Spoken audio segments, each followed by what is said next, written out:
Bapa, saatnya kami akan mendengar firman-Mu.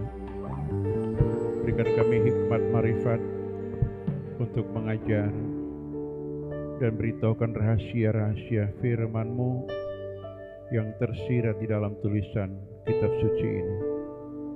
Berikan kami kalimat yang sederhana untuk kami mudah mengerti, dan tuliskan firman-Mu di akal budi, di pengertian kami dalam hidup kami, Tuhan. Jamah kami dengan firman-Mu, sembuhkan kami yang sakit, bebaskan kami yang menderita, angkat beban kami, buka pintu, buka jalan mujizat untuk kami hari ini. Terima kasih Bapa, dalam nama Yesus Tuhan. Amin. Silakan duduk kembali Bapak Ibu. Terima kasih Tuhan. Ya, shalom semuanya. Ya, salam damai sejahtera untuk kita di hari ini. Sama-sama kita baca dalam kitab Keluaran pasal yang ke-17. 17 ayat 8. Kita baca sampai ayat yang ke-16 tentang kemenangan Israel terhadap Amalek. Mari kita berdiri Bapak Ibu, adik-adik semua, kita baca ayat-ayat ini secara berganti-gantian. Lalu datanglah orang Amalek dan berperang melawan orang Israel di Rafidim.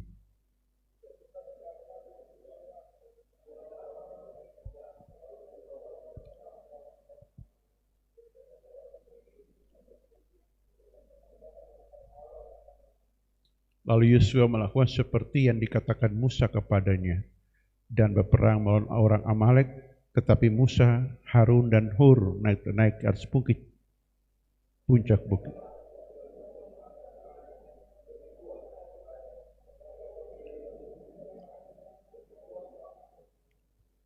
Maka penatlah tangan Musa, sebab itu mereka mengambil sebuah batu, diletakkannya di bawahnya, supaya ia duduk di atasnya. Harun dan Hur menopang kedua belah tangannya, seorang dari sisi yang satu, seorang sisi yang lain, sehingga tangannya tidak bergerak sampai matahari terbenam.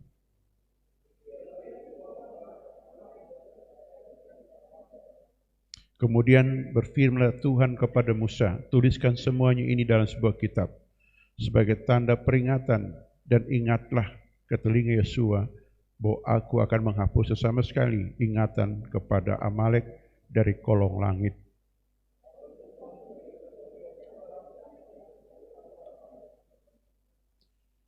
Ia berkata, tangan di atas panji-panji Tuhan, berperang melawan Amalek turun-temurun. Amin. Silakan duduk kembali. Puji nama Tuhan. Hari ini dari firman Tuhan tadi kita akan renungkan sebuah kebenaran tentang tema adalah Tuhan itu panji kemenangan, ya, bagi orang yang percaya kepadanya. Saudara, latar belakang dari kisah ini adalah kita mengenal dulu apa itu Amalek, saudara. Amalek ini adalah anak haram dari turun Esau. Jadi ini cucu Esau, saudara. Anak dari Elifas. Dari dengar cerita Ayub tentang Elifas. Itu saudara. Jadi Ayub ini punya sahabat bernama Elifas. Ya, waktu Ayub sakit, Elifas selalu kritik kepada Ayub bahwa kau tidak akan mengalami kalau tidak ada dosa, nggak ada bagian begitu, saudaraku. Ya, dia berkata negatif kepada Ayub, saudara. Nah, ini punya anak bernama Amalek ini, saudara. Ya, jadi itu disebut dalam sejarah Yahudi mengatakan bahwa ini anak haram. Dan hidup mereka itu mengembara ke sana kemari, tidak punya pemukiman yang tetap. Mereka hanya menjadi kayak disebut sebagai orang-orang mafia begitu, saudara, ya, suka berperang, berpindah-pindah ke sana kemari, saudaraku. Nah, ini mentalitas yang terjadi zaman Musa, dan dari zaman ke zaman suku ini selalu berperang, ya. Samuel berperang melawan suku ini, ada Raja Agag, ya, dipancung lehernya oleh Samuel, saudara. Bahkan Raja Saul juga pernah perang dengan mereka, Daud apalagi perang dengan mereka. Nah, tetapi datang pada zaman Nabi Amos, dengar, zaman Nabi Amos, mereka ini mendapat nubuat baru, kabar baru dari Tuhan, bahwa akan datang waktunya pondok Daud yang roboh akan dibangun kembali. Sehingga sisa bangsa Edom, termasuk Amalek ini, akan diselamatkan. Nah ini. Ya, dalam Kisah pasal 10 ayat 1 sampai ayat 44, saudaraku. Nah di situ. Jadi kalau kita pelajari sejarah umat manusia dan perjalanan sejarah Tuhan bersama dengan zaman ini, saudara, ternyata ada kabar baik kepada orang berdosa, orang jahat, termasuk anak haram kayak Amalek ini, saudara. Bahwa ada pengampunan, ada penerimaan. Nah begitu. Jadi kenapa agama lain menuduh bahwa Alkitab berubah? Tidak, saudara. Yang mengubah itu Tuhan, bukan manusia. Tadinya zaman Musa terkutuk dan Tuhan berperang turun-temurun kepada Amalek. Datang Nabi Amos, saudara, mengatakan bahwa akan datang waktunya bahwa pondok Daud yang roboh akan dibangun kembali oleh Tuhan. Dan sisa-sisa Edom, artinya orang-orang, memang orang Edom itu tidak semuanya baik, ada yang jahat, saudara. Termasuk bangsa Romawi, itu suku Edom, saudaraku, yang menyalibkan Yesus. Sehingga muncul kebencian antara bangsa Romawi dengan orang Yahudi karena penyaliban ini, saudara. Sehingga pada waktu Cornelius datang menerima Yesus sebagai Tuhan, semua rasul menolak, saudara. Kecuali cuma Petrus, saudaraku. Sehingga mereka ada sidang di Yerusalem yang konferensi pertama di dalam pasal 15 dalam Kisah Rasul. Bahwa mereka baca, ini dibuat Nabi Amos. Bahwa bangsa lain akan datang diselamatkan oleh Tuhan, termasuk orang di Bitung ini, saudara, ya. Orang ini mungkin termasuk suku Edom ini, saudara. Ya, bagaimana latar belakang kita pada masa lalu, gelap seperti apa, orang tua kita leluhur berdosa seperti apa, kita nggak ngerti, saudara. Bagaimana gaya hidup mereka, bagaimana hidup pernikahan mereka, kita nggak ngerti. Tiba-tiba terang muncul, ketemu Tuhan di jalan. Tuhan selamatkan. Nah ini, saudara. Jadi artinya begini, kita nggak boleh benci orang jahat. Siapa tahu besok orang jahat yang kita benci itu diselamatkan oleh Tuhan. Ini boleh, saudara. Kita boleh marah kepada orang jahat dalam rangka didikan, saudara. Dia berubah, sudah terima apa adanya. Kenapa? Karena Tuhan berkenan. Begitu. Jadi inilah latar belakang dulu supaya kita ngerti, saudara. Tapi di zaman Musa pokoknya habis-habisan, gak ada cerita. Ya, ribuan tahun mereka diselamatkan. Nah ini. Oke, jadi itu Amalek, saudaraku. Nah kita lihat, saudara. Tadi orang Amalek, sekarang latar belakang keadaan kenapa bangsa datang menyerang Israel. Nah ini, kenapa datang menyerang, saudara? Ya, karena mereka ini, saudara, mengalami 3 kelemahan bangsa ini. Sama dengan orang, saudara. Kalau kita dalam iman kita mengalami 3 kelemahan, di situ akan jadi muncul banyak masalah muncul, saudara. Entah penyakit menyerang, keuangan kita sulit, saudara. Anda ada damai, nah ini, saudara, itu serangan setan, orang tidak sadari, ya, uang kita nggak cukup, ya, kesehatan kita terganggu, ya, macam-macam yang kita alami, saudara. Nah, ini. Apa yang menjadi penyebab sehingga, ya, Amalek ini menyerang dulu penyebabnya. Penyebab pertama karena, saudara, kita lihat bahwa mereka ini bertengkar. Kita lihat di ayat di atasnya, ya, mereka ini bertengkar, saudara, persinggahan, lalu mereka sampai ke daerah namanya Rafidin ini, mereka bertengkar, ini. Jadi mereka bertengkar, kenapa? Enggak ada makanan minuman yang mereka dapatkan. Kadang-kadang keperluan kita buat orang bakal lain, saudara. Antara suami istri baku diam, ya, gaji mungkin suami tahan separuh, enggak kasih tahu. Istri mulai curiga, ini uang kemana ini? Saudara, muncul kesalahpahaman karena ketidakterbukaan, begitu. Itu menurunkan kadar iman, kadar rohani, kadar urapan, saudara. Sehingga ketahanan rohani kita menurun. Sama dalam tubuh kita ada antibodi, saudara. Kalau antibodi kita lemah, penyakit mudah menyerang. Maka kemarin COVID itu kan pemerintah bikin vaksin untuk meningkatkan antibodi, kekebalan tubuh, saudara. Maka dalam diri manusia ada butir-butir darah merah, ada butir darah putih, saudara. Apa tujuannya? Darah putih tujuannya apa? Membunuh penyakit. Kalau dia lemah, Kita mudah sakit, saudaraku. Nah, itu sama dengan stamina rohani kita. Mereka bertengkar, sehingga stamina mereka turun, saudara. Ngarang tidak ada makanan, tidak ada minuman, saudaraku. Yang kedua, ya, mereka kalau kita baca di ayat mereka, ya, mencobai Tuhan, saudara. Kalau kita baca ayat 2, itu mereka bertengkar, lalu di dalam ayat berikutnya mereka mencobai Tuhan. Di mana Tuhan itu? Kok nggak ada air minum, saudara? Bayangkan, saudara.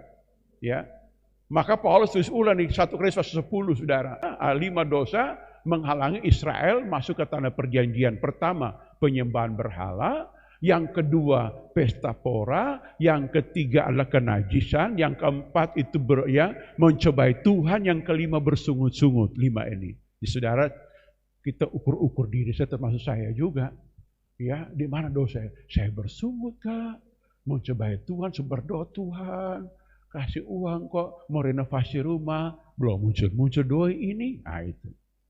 Kalau masih berdoa, atau sunyana berdoa, ini saudara. Ini keadaan-keadaan yang seringkali kita alami hadapi, saudara ini. Jadi mereka bertengkar. Yang kedua, mereka mencobai Tuhan, saudara. Ya, di mana Tuhan itu? Saudara lihat pada zaman Daud, di Mazmur 42, seperti rusa rindukan sungai. Ya, orang-orang suku di sekitar dia berkata, di mana Tuhanmu yang hebat itu? Sehingga muncul kata seperti rusa merindukan air. Ya, itu lagu yang penuh kehausan, kelaparan akan Tuhan. Seperti seorang pelaut yang berlayar tengah malam merindukan cepat matahari terbit, saudara. Kenapa? Karena gelombang badai besar itu keadaan menghimpit. Nah, kalau kita ngerti ini ada masalah, mari orang haus cari Tuhan. Ini nyanda, saudara. Mereka, ini mana Tuhan ini? Ini belum terjadi lembu emas, saudara. Nanti fase 32 muncul lembu emas. Klimaksnya mereka menyangkal Tuhan sama sekali. Ganti Tuhan dengan sapi, saudaraku. Jangan orang begitu, amin. Ikut Tuhan itu indah. Ada zaman bulan madu, saudara. Jadi 3 tingkat orang iring Tuhan. Yang pertama itu bulan madu. Disebut kasih mula-mula dan setia ibadah, setia doa di mana-mana. Pokok Tuhan panggil, dia lagi dia ngomong amin paling besar. Bulan madu dia dengan Tuhan. Yang kedua tingkat konflik, saudara. Wah, apa yang dia harapkan, impikan dalam Tuhan kok nggak ada ini. Maka dia menyalahkan orang lain, kurang iman.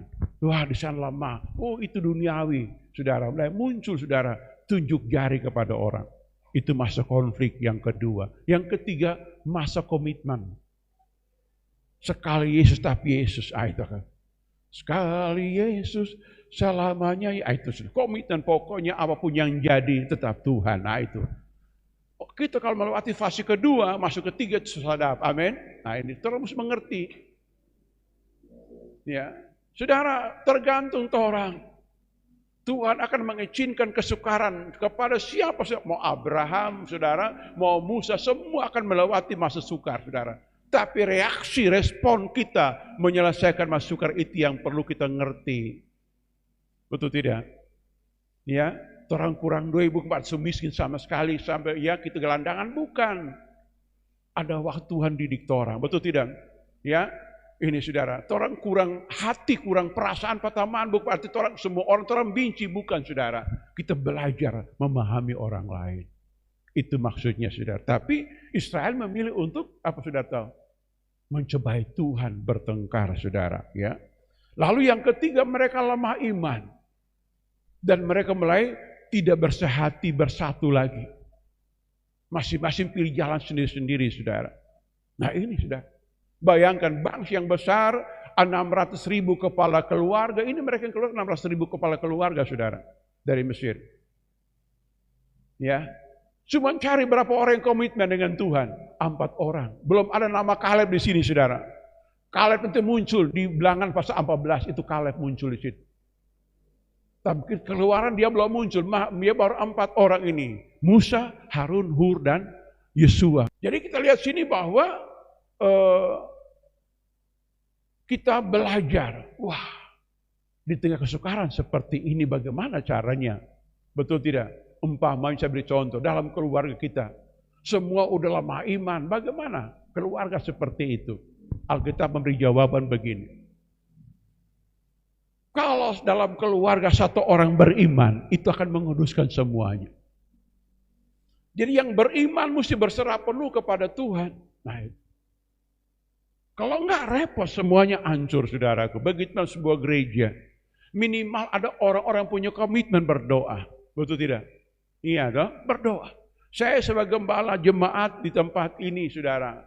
Saya sangat takut Tuhan.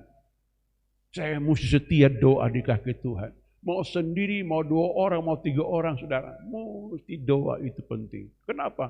Karena itu daya tahan rohani.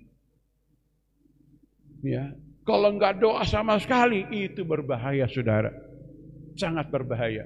Seperti Musa ini. Semua orang udah cari jalan sendiri, udah lemah, udah jatuh, udah murtad, saudara. Musa berkata bagaimana? Nanti kita akan lihat uraian-uraian sebentar. Ini latar belakang dulu, saudara. Dari 3 hal ini, saudara, maka musuh datang. Setan bangkitkan, Tuhan izinkan. Orang-orang sekitar datang menyerang, orang Amalek. Kebetulan mereka ada di sekitar Sinai. Mereka bangkit untuk menyerang, ingin menghancurkan bangsa ini, saudaraku. Ya, saudara. Mereka lupa. Di fase 15 mereka baru lewat itu, saudara, Laut Teberau. Mereka lupa kebesaran Tuhan pada masa lalu. Makanya dalam hidup kita, Tuhan pernah tolong orang umpamanya. Mungkin menyembuhkan penyakit pada usia remaja, atau masih bayi orang. Tuhan pernah bikin perbuatan. Jangan lupa waktu orang menghadapi masa sulit di saat sekarang. Betul tidak? Kita seperti Daud berkata, dulu aku di hutan, singa aku robek mulutnya. Di hadapan gue lihat aku bisa hancurkan dia. Itu hebat model seperti itu. Artinya begini, dulu Tuhan pernah tolong saya. Sekarang pun Tuhan bisa tolong. Amin. Halo, amin. Orang tidak akan mati kalau orang sabar menanti mujizat Tuhan. Tidak akan mati. Orang sabar tidak akan mati. Katakan amin. Orang sabar tidak akan ditinggalkan oleh Tuhan. Saudara tahu. Memang butuh ketekunan bagi saudara. Nah, karena itu mari kita setia kepada Tuhan. Apapun bagaimanapun keadaan kita. Betul tidak? Ini saudara, ya. Amalek datang menyerang saudara. Nah, sekarang kita lihat, perhatikan saudaraku, bagaimana tindakan Musa untuk bisa menang. Kita lihat di ayat ini, saudara, disebutkan di sini, ya. Di ayat yang ke-9.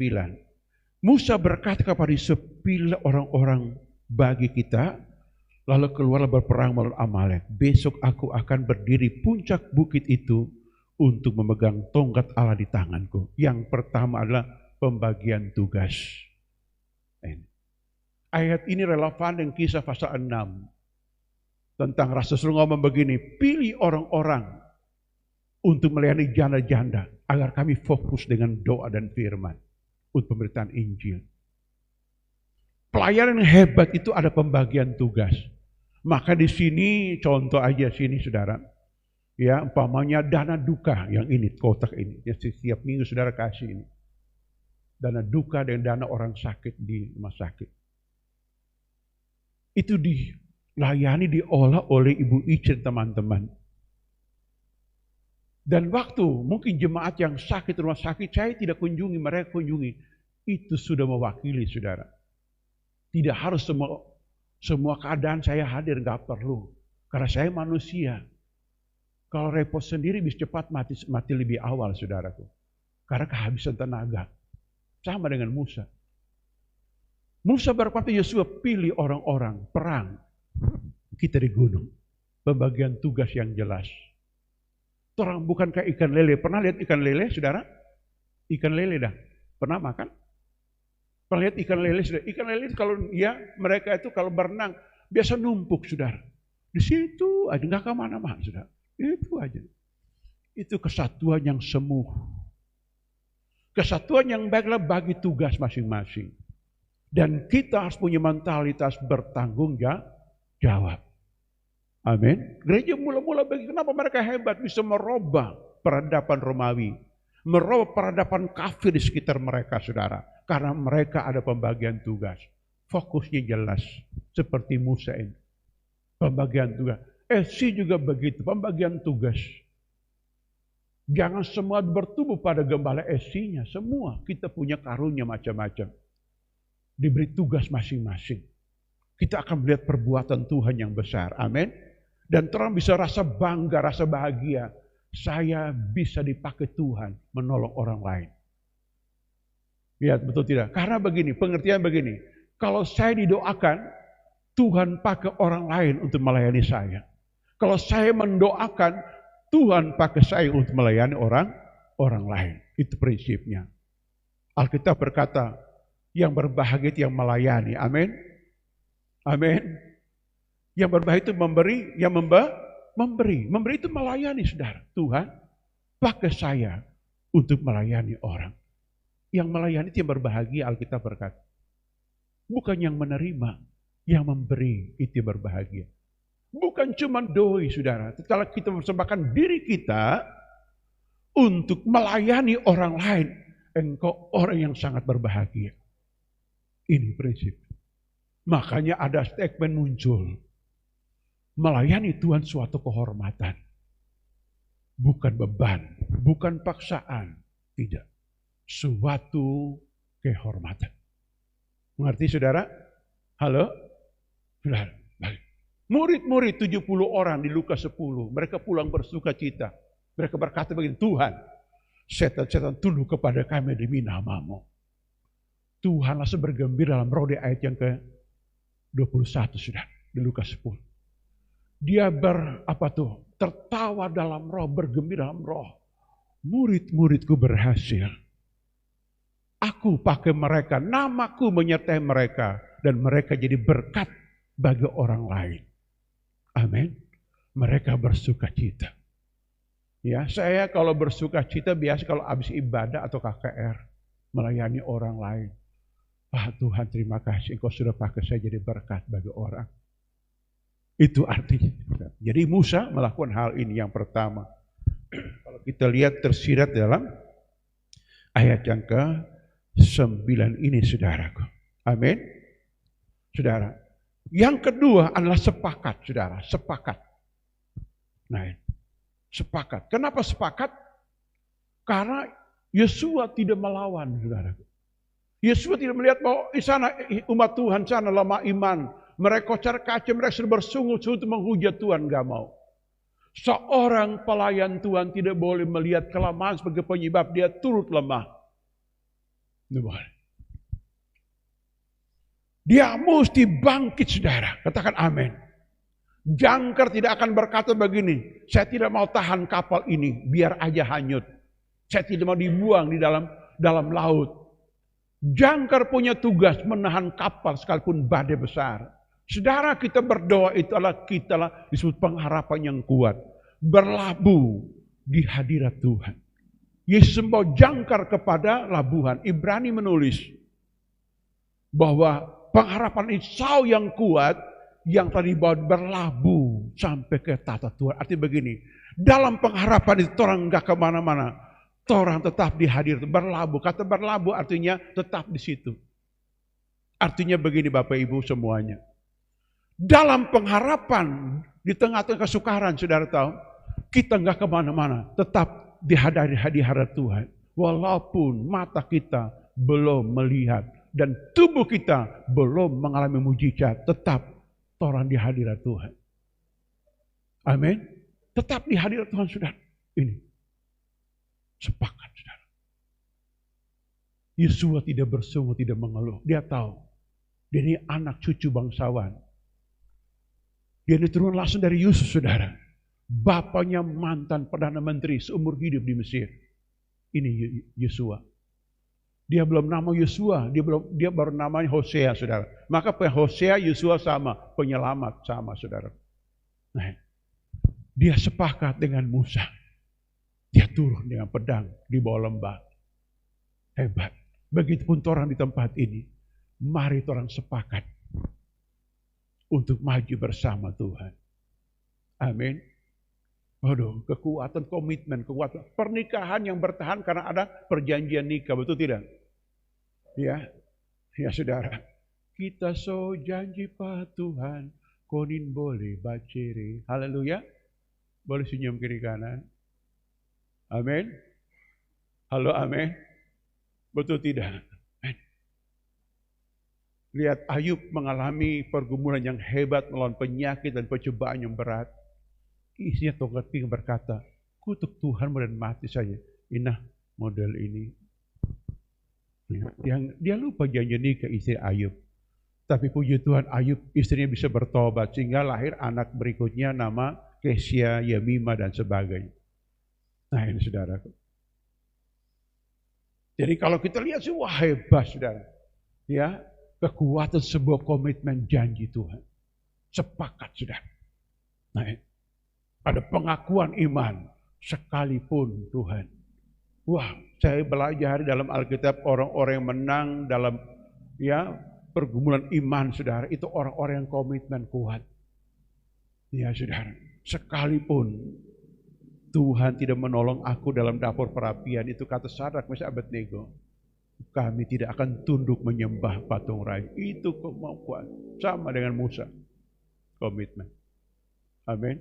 Alkitab berjanji 2-3 orang berkumpul dalam namaku aku hadir. 2-3 orang ini standar minimal kehadiran Tuhan sudah. Suami istri tambah anak 1 juga. Atau mungkin belum punya anak. Suami istri tambah mertua. Nah, saudara. Itu hebat Bapak Ibu. Itu pergumulan yang dahsyat. Betul tidak? Mungkin teman-teman yang tadinya makan semangkok bakso dengan orang nggak ada di sekitar kita pada waktu kesuka dengar. Komitmenmu dengan Tuhan. Itu membuat kita menang. Mau lari ke mana di ujung bumi ini saudara? Tetap ada masalah saudara. Mau lari ke mana? Hanya dekat Allah saja aku tenang. Tam. Amin. Halo. Puasa komitmen. Ini Musa lakukan. Kita pernah saya renungkan firman Tuhan tadi malam hujan besar.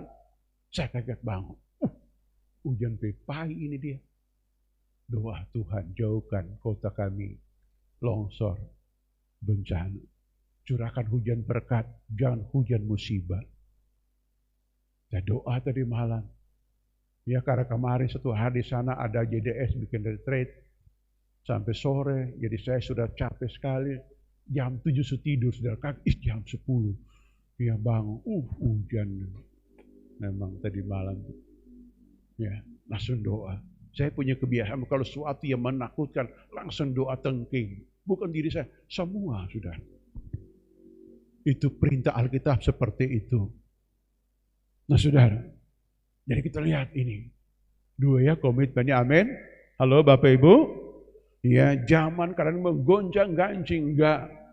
Sekali tetap komitmen perjanjian pegang Tuhan. Bila amin.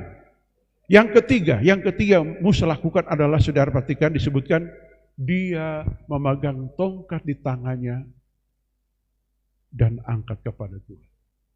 Ini artinya semua kekuatan fokus kepada Allah dalam penyembahan. Saudara dengar, hidup di hadirat Tuhan capek fisik saudara.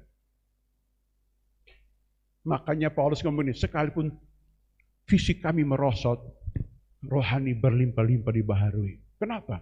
Semakin lama orang di hadirat Tuhan semakin capek, saudara dengar. Menyembah Tuhan itu capek, saudara. Capek. Faro, pijat suar. Makanya kenapa menu orang-orang di Urap itu ditentukan Tuhan. Harus minum madu. Kenapa gitu? Pekerjaannya lelah, capek. Enggak makan sembarangan. Enggak makan gorengan berlebihan, saudara. Kenapa? Di hadirat Tuhan capek. Kalau mau terus diurapi Tuhan ini capek, saudara. Ya, saya baca bukunya siapa tuh, Kenneth Hagin. Dia tulis begini. Pernah di doa puasa sampai panjang sekali. Kau jatuh sakit, saudara. Gak bisa energi, jatuh sakit. Kau dia bilang begini, Tuhan, saya ini kan setia doa puas, kenapa saya sakit, dang? Tuhan ngomong apa? Doa puas tidak mengubah aku, tapi mengubah dirimu. Mengubah dirimu, melepaskan belum. Kalau engkau sudah terlepas berhenti puasa, Engkau lakukan yang banyak adalah merenungkan firman-Ku, menyembah Aku. Tubuh ini juga dirawat supaya sehat, umur panjang. Kalau dia sudah kurang cairan, dehidrasi, habis tuh orang. Berangkat cepat. Kerjaan surga sudah dekat sudah. Semua expire itu, enggak kepake. Nah gitu. Jadi orang mesti mengerti akal sehat. Bukan saya anti puasa, saya sering puasa saudara. Sekarang sudah lihat agak gemuk. Tapi saya zaman dulu umur diri dorang waktu sekolah Alkitab, dasi masih hitam seperti dorang. Ya, tahu dasi hitam. Itu dasi minder saudara. Merasa saya masih muda dasi hitam. Itu kurus sekali. Kenapa? Kerinduan saya cuma saya ingin diurapi Tuhan. Sekali komitmen dengan Tuhan, saya mau diurapi Tuhan. Apa yang ditulis Alkitab, saya mau alam. Dan harganya begitu, sampai kurus saudara. Puas 3 hari 3 malam, tiap minggu, hampir 2-3 kali bikin. Nah, itu terjadi saudaraku. Jadi kita lihat sini bahwa penyerahan total ini Musa. Saya geleng kepala baca ayat ini, saya sudah khotbah pernah, saya baca ulang-ulang dapat terima ulang. Di tengah orang Israel semuanya mengalami keadaan rohani seperti itu, bersungut, bakal lain, demo, dia nggak mau lihat orang saudara. Dia mau fokus kepada Tuhan yang hebat, yang pernah dia berjumpa di belukar dan terbakar, yang pernah malam berlaut saudaraku. Telah ada seperti ini yang kita harus ikuti. Artinya begini, teman lain lemah, dosa ikut orang lemah. Contoh nyata, kalau sudah baca kisah Matius 17 tentang Yesus berdoa di Gunung Tabor. Murid-murid tidur saudara. Apakah Tuhan tidak berdoa? Dia berdoa. Murid tidur juga kita sembahyang. Doa mendatangkan mujizat, doa tidak pengaruh tua sekitar kita. Teman lemah, suami lemah, istri lemah, enggak pengaruh. Saya mau cari Tuhan. Orang begitu sudah dapat mujizat, amin. Halo, amin. Ini, hebat. Saya lihat, luar biasa kisah ini. Bayangkan, ya, 4 orang, ya, 4 orang komitmen dengan kuat dengan Tuhan, itu mujizatnya dahsyat. Gereja ini 4 orang, saudara. Apalagi bilang 4 orang, aduh, saudara, Tuhan dahsyat. Betul tidak? Engkau yang bergumul berlama-lama dalam keluarga, jangan takut, doamu air mata dicatat. Mazmur 56 dicatat sudah oleh Tuhan. Ya, air mata yang jatuh dalam kesukaran penderitaan Tuhan catat sudah. Dan ada waktu engkau akan bersuka cita menerima doa. Saudara, terima jawaban doa dan juga karakter berubah. Apa yang karakter berubah? Ketekunan meningkat. Tekun sampai seumur hidup. Ini saudara. Jadi kita lihat sini, Musa fokus. Saudara masih fokus? Halo? Apa alasanmu tidak beribadah, tidak berdoa? Gak ada doi? Kalau engkau lihat doi, memang tidak akan berdoa, tidak akan beribadah. Cuaca, engkau lihat cuaca tidak akan bisa datang kepada Tuhan. Ketiadaan dari berbagai macam masalah bertubi-tubi kiri kanan sudah. Pepatah mengatakan sejatuh ketiban tangga. Mau lihat tangganya, ketibanya atau apa sudah? Mari lihat Tuhan. Doa apa kami mengajar kita?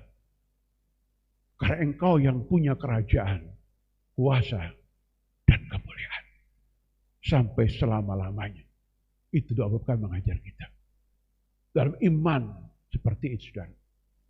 Kita enak-enak saudara beribadah. Teman-teman kita yang lain menyerahkan nyawa demi Injil saudara.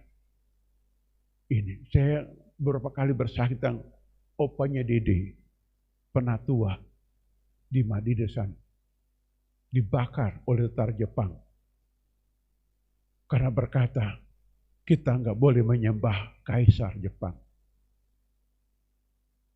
hanya menyembah Yesus sebagai Tuhan. Dibakar hidup-hidup di mana-mana di daun kelapa kering. Dieksekusi sampai di Tomohon sana. Dibebaskan karena perkataannya sudah. Ini komitmen. Ujian terberat bagi seorang beriman, termasuk orang, adalah di dalam kesulitan yang hebat, akal sehat nggak terima, saudara. Kebiasaan nggak terima, di luar jangkauan nalar kita. Tidak ada mujizat di situ, saudara. Apa yang kita lakukan? Kecuali hati kita remuk dan berkata, Tuhan, hatiku percaya kepadamu. Tuhan angkat jempol kepada kita semua. Amin. Dia angkat jempol, hai Bapa, hai Ibu, besar imanmu. Jadi, menurut apa yang kau percayai. Dan itu jadi, saudara. Ini Musa lakukan kepada kita. Ini, saudara. Memang capek. Lihat, Musa manusia biasa. Dia nabi, dia pernah puasa 40 hari. Tapi kenapa dalam doa ini 1 hari dia nggak kuat angkat tangan, saudara? Itu mengajarkan kesatuan. Maka poin yang berikutnya adalah mari saling menopang. Poin yang keempat, saling menopang satu sama lain. Yang dapat upah semua orang, saudara. Saya bukan dapat upah lebih dari saudara. Tidak. Semua kita dapat upah yang sama. Itu upah kemenangan. Amin. Betul tidak? Upah kemenangan, saudara. Lihat. Musa pernah puasa. Tapi angkat tangan 1 hari dengan Tuhan. Lelah, capek. Itu mengajarkan. Mari. Kita saling menopang.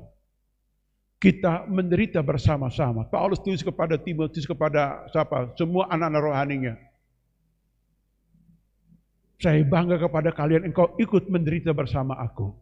Yesus ngomong pada murid-muridnya, aku panggil engkau sahabat. Karena di tengah-tengah masa sulit pencobaan, engkau bersama-sama dengan aku. Saudara, waktu Daud saat-saat mau mati, dia ngomong pada Salomo begini, ingat anaknya Saul yang cacat itu, Mefiboset. Ayahnya sahabat ayahmu ini. Walaupun kakeknya membenci aku, sayangi dia. Karena ayah sahabat aku. Sudah lihat. Dalam saling menopang, persahabatan, menghadapi kesukaran bersama-sama dalam pergumulan, kita akan menikmati berkat yang sama. Bukan cuma orang. Keturunan kita diberkati oleh Tuhan. Ini rahasianya. Ya. Jonathan Edwards, seorang penginjil besar di Amerika. Karena dia bayar harga merubah benua yang disebut benua yang keras ini, saudara. Dia rela mempertaruhkan hidupnya untuk memberitakan Injil, saudara. Seluruh anak cucu diberkati oleh Tuhan. Ini sama. Mari, air mata kita, keringat kita, harta kita, waktu kita, tenaga kita diperhitungkan oleh Tuhan. Amin. Saya percaya sudah.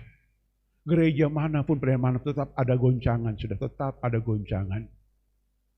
Tapi orang kalau fokus saling menopang, bukan insya Allah, saudara, pasti pertolongan datang dari Tuhan. Pasti, saudara. Ya, Mazmur 46 berkata, mulutnya penuh dan tertawa. Orang menabur air mata akan menuai dan bersorak akan pulang bawa berkas-berkasnya. Itu, saudaraku. Jadi kita belajar. Kita belajar. Mungkin dalam keluarga, saudara kita masih lama iman, masih bikin kasus, masih begini. Angkat bahajamu berkat Tuhan. Datanglah kerajaanku dalam keluargaku.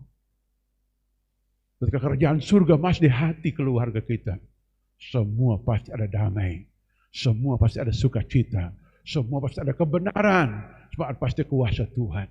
Ini kerajaan surga datang dalam keluarga kita, saudara. Saling menopang, saudaraku. Yang kelima adalah Musa membangun mezbah, saudara, untuk bersyukur kepada Tuhan. Kita lihat, saudara, di ayat 15. Lompat ke ayat 15. Lalu Musa mendirikan sebuah mezbah dan menamai Tuhanlah panji-panjiku. Ini ngomong tentang syukur kemenangan. Bisa kita bersyukur ketika kita belum punya jawaban doa. Ajaran Tuhan kita harus belajar bersyukur kepada Tuhan. Amin. Ada 10 orang kusta disembuhkan oleh Yesus, hanya satu datang bersyukur, tersungkur di kaki Tuhan. Dan orang itu orang Samaria. Dia tanya, mana 9 orang yang lain? Dengar, engkau pernah dijawab Tuhan. Dengar, engkau yang berulang tahun. Dan engkau yang punya kendaraan baru, engkau yang punya rumah baru. Belajar bersyukurlah kepada Tuhan. Amin.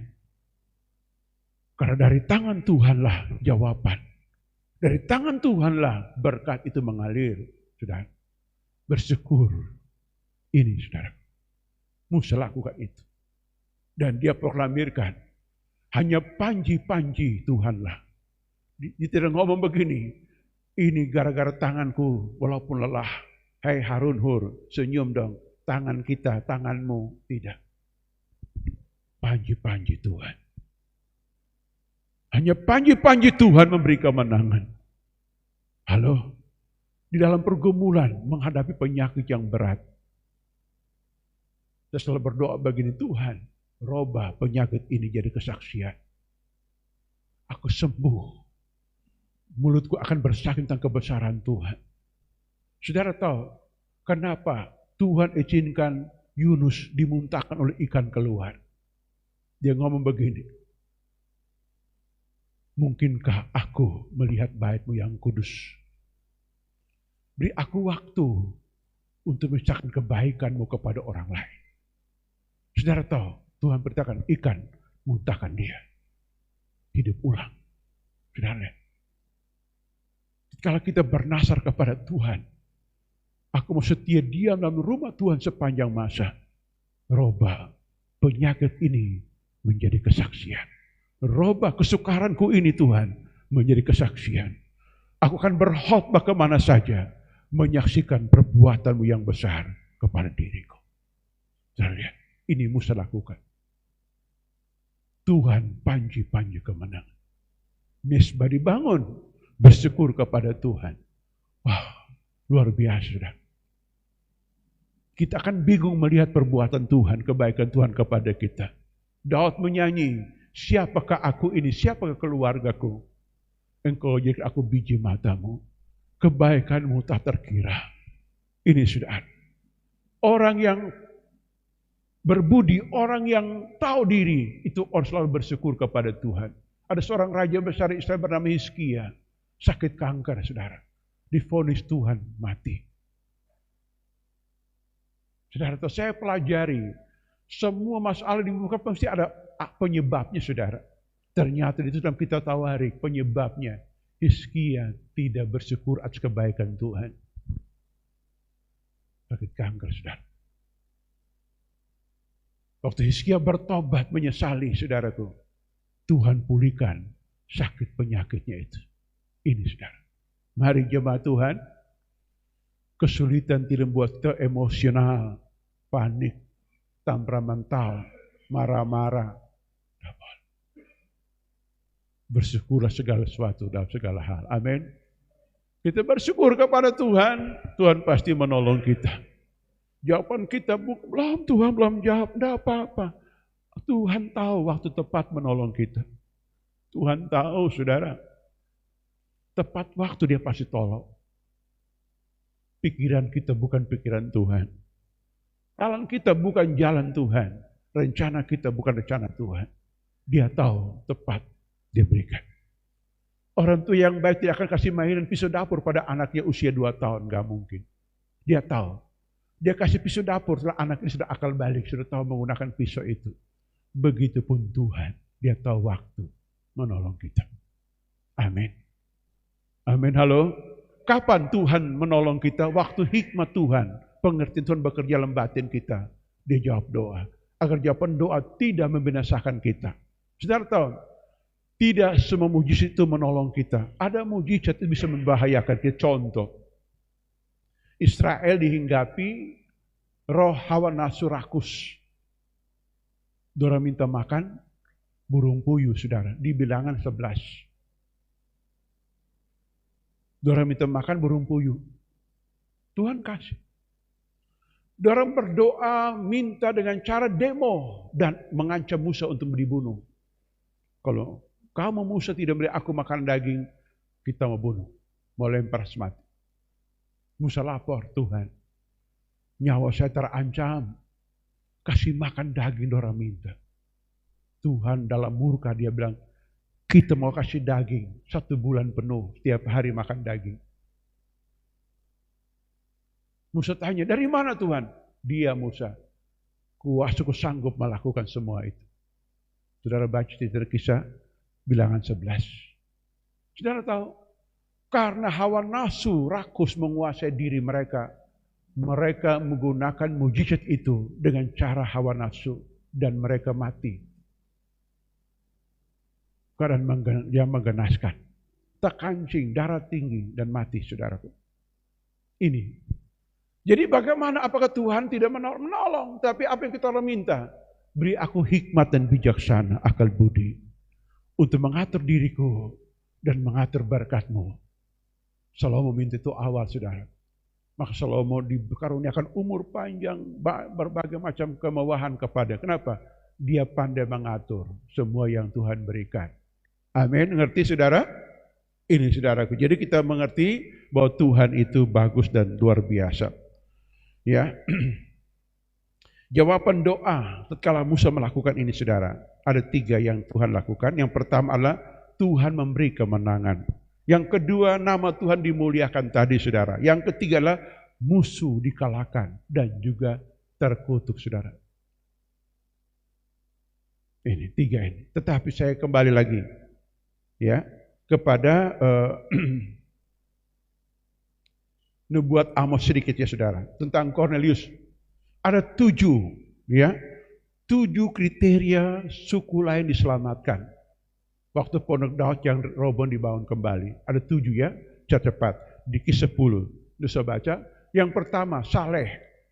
Ayat 1 tuh. Saleh. Yang kedua, takut akan Tuhan. Yang ketiga, murah hati. Ya.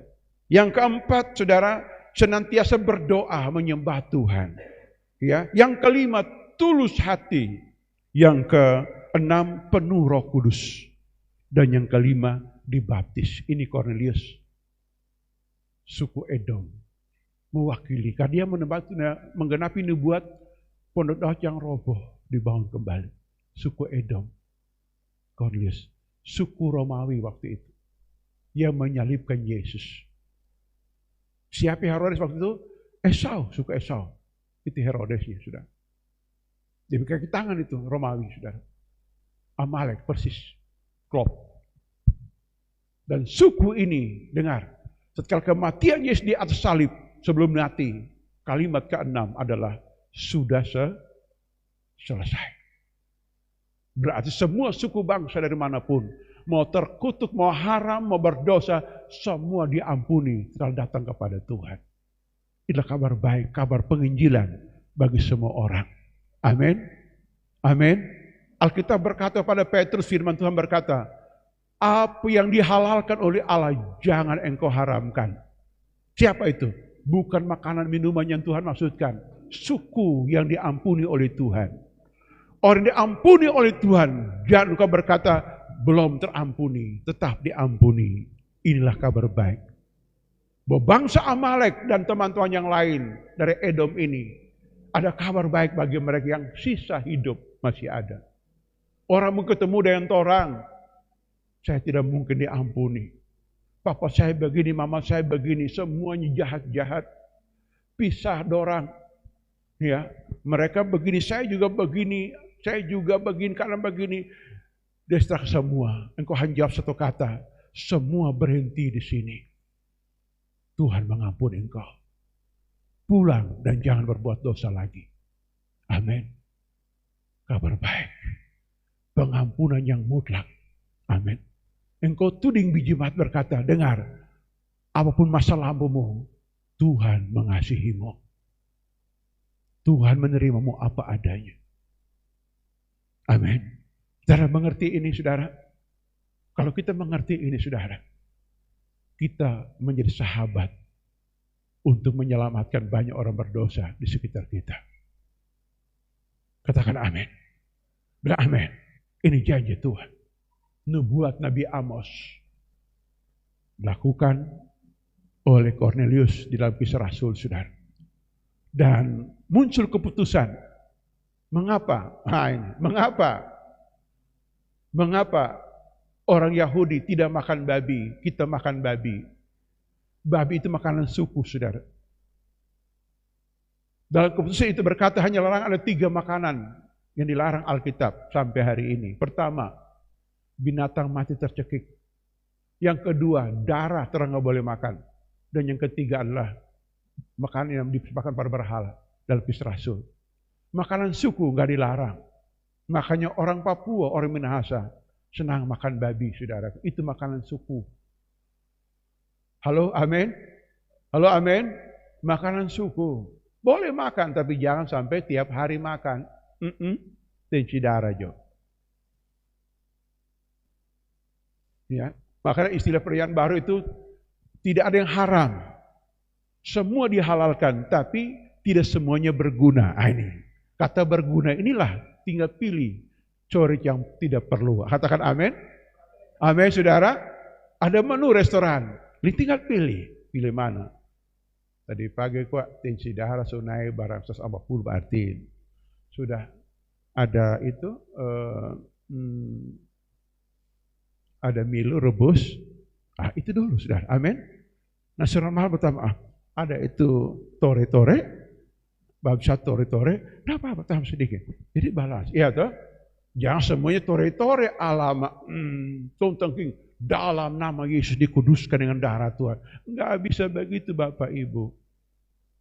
Jangan salah gunakan darah Tuhan. Itu sama dengan melanggar Taurat ketiga. Jangan menyebut nama Tuhan dengan sia-sia. Katakan amin. Gitu, saudara. Ya kita tinggal pilih. Kan ada kepala, betul tidak? Ada otak. Tanya pas sebelah, masih ada otak? Tinggal pilih. Amin. Tinggal pilih, saudara, ini. Jadi kemenangan yang besar Tuhan berikan kepada kita. Sehingga kesimpulannya begini, saudara. Yang pertama, dengar. Setiap saat, setiap generasi pasti ada masalah. Pasti ada. Ya. Kenapa? Karena anak Abraham ada 2 jenis, pasir dan bintang. Ya. Hujan begini pasir kuat dia timbun dibikin longsor. Ya, panas dia muncul jadi debu, terkokehe semua. Itu pasir kelakuan. Panas kokehe, ya hujan banjir, itulah pasir. Gambar orang bodoh, saudaraku. Ya. Yang kedua, dengar baik. Jaga stamina kerohanian kita. Tiap hari terjaga. Maka ya hukumnya adalah saat teduh teratur, Jo. Renungkan firman setiap pagi. Amin. Itu satu fase, satu ayat, Jo, saudara. Renungkan. Inilah yang kurenungkan setiap waktu. Kenapa? Supaya stamina rohani kita kuat. Amin. Ingat firman Tuhan, saudara. Ini perlu. Yang ketiga, mari berkarya, berfungsi sesuai dengan dombel istri sange poksi. Ya. Nanti poksi. Pak Peter lebih mengerti kata poksi ini. Ya, apa poksimu lakukan saja. Tugasmu berguna. Saling menopang, saudara. Dan berikutnya, ada masalah, semua kemampuan dikerahkan hanya kepada Tuhan. Karena Engkaulah yang punya kerajaan dan kuasa kemuliaan hari ini sampai selamanya. Aku ini lagu yang dikarang-karang cuma kamu. Sementara bikin lagu. Karena Engkau yang punya kerajaan, kuasa dan kemuliaan, hatiku percaya Engkau ada. Tuhan langsung. Surga diam. Ada lagu dari bumi kita mau dengar dulu. Lagu tinggal sukaran. Ini akan saudara. Musti lakukan ini, saudaraku. Halo, amin. Halo, amin. Luar biasa, saudara kasih. Ya. Lalu jangan lupa baku topang. Jangan baku Carlota. Halo. Amin. Malaikat di surga kenapa menang? Sudah lihat Yesaya 6. Mereka saling berseru seorang per seorang. Kudus, kuduslah Tuhan semesta alam. Dia ngomong, hei, bisa ngana, jelek ngana, ukuran ngana. Nah, malaikat nggak ngomong begitu. Manusia pun mereka saling menguatkan. Kamu bisa, bersama Tuhan orang bisa, bersama Tuhan orang bisa, bersama Tuhan orang bisa, percaya Tuhan pasti bisa. Itu akan tuh, amin. Sebuah salah benar dari belakang. Muliakan supaya mental kita bangkit dan beriman kepada Tuhan, saudaraku. Ini saudara, ya. Lalu jangan lupa bersyukur kepada Tuhan. Musik bisa ke depan, kita menikmati hadirat Tuhan lagi dan perjamuan kudus di seperti domba keluh di pembantaian. Yesus Kristus tergantung di salib. Dia menghapus dosa isi dunia. Dia berkata, ya Bapa, sudah selesai. Saat aku di perjamuan kudus, aku ingat korban agung Kristus.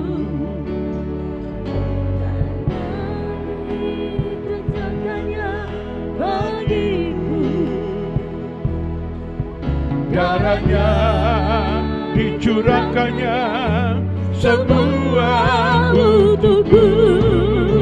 Tubuh dan darahnya, tubuhnya dan darahnya, ku terima dengan iman. Ku berjanji memberitakan kematian Kristus. Tubuh dan darahnya, haleluya. Tubuhnya dan darahnya, ku terima dengan iman. Ku berjanji